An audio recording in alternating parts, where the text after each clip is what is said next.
kerana saya rasa sebab isu ini memang membimbangkan semua kita.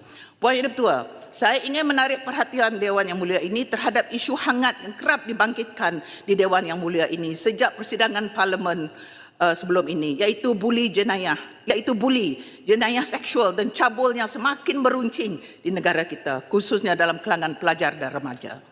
Menurut laporan Polis Diraja Malaysia, lebih 3,000 kes buli dilaporkan antara 2022 hingga 2024 dan hampir 60% daripadanya berlaku di sekolah. Ini amat merisaukan.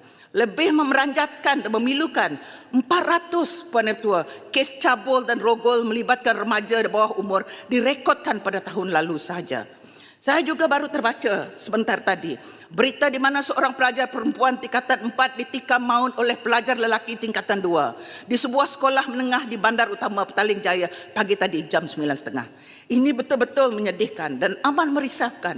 Apa dah jadi dengan sekolah dan remaja kita? Puan Yang Dipertua, bagi saya rekod-rekod dan semua angka ini bukan sekadar statistik.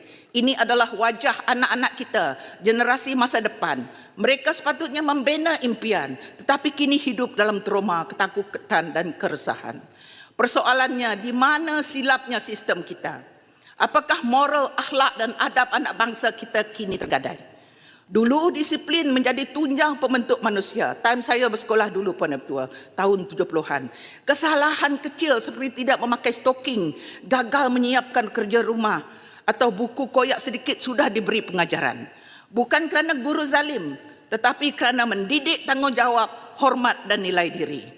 Hari ini atas nama emosi dan kesejahteraan, semua mahu dilayan lembut-lembut. Akhirnya lahirlah generasi rapuh. Cepat terasa, mudah mengalah. Guru takut bertindak, sekolah takut disalahkan, sistem lumpuh, nilai korban di pihak anak-anak. Dalam konteks belanjawan 2026 dengan peruntukan sebanyak 66.2 bilion kepada Kementerian Pendidikan, saya menyeru agar bajet besar ini tidak hanya membina bangunan, makmal dan teknologi, tetapi digunakan juga untuk memulihkan jiwa sistem pendidikan. Tolonglah, sudah terlampau banyak keluh resah, rayuan serta seruan rakyat yang kita dengar di luar sana. Bertindaklah. Puan Yang Dipertua, izinkan saya cadangkan beberapa langkah konkret. Pertama, modul empati dan ihsan wajib diperkenalkan di sekolah. Anak-anak harus belajar menghargai maruah manusia, menolak kekerasan, menghormati perbezaan dan berani menegakkan keberanian. Modul ini bukan sekadar pelajaran, ia adalah penyelamat jiwa anak bangsa kita.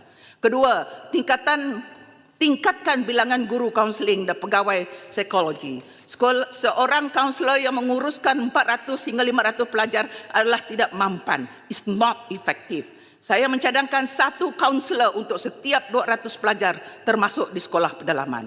Ketiga, kerjasama holistik di antara KPM, KPWKM dan KDN untuk memperkukuh sistem kaunseling, keselamatan cyber dan pusat pemulihan trauma. Saya mohon penjelasan sejauh mana kementerian telah menyediakan pelan tindakan bersepadu untuk mangsa buli dan gangguan seksual.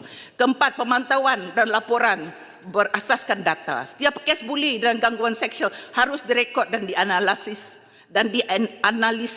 mengikut jenis sekolah, lokasi, umur dan jantina pelajar. Ini penting supaya peruntukan 66.2 bilion itu betul-betul membawa impak nyata, bukan sekadar statistik kosong. Latihan dan penggunaan kapasiti guru dan pentadbir sekolah juga perlu diambil kira.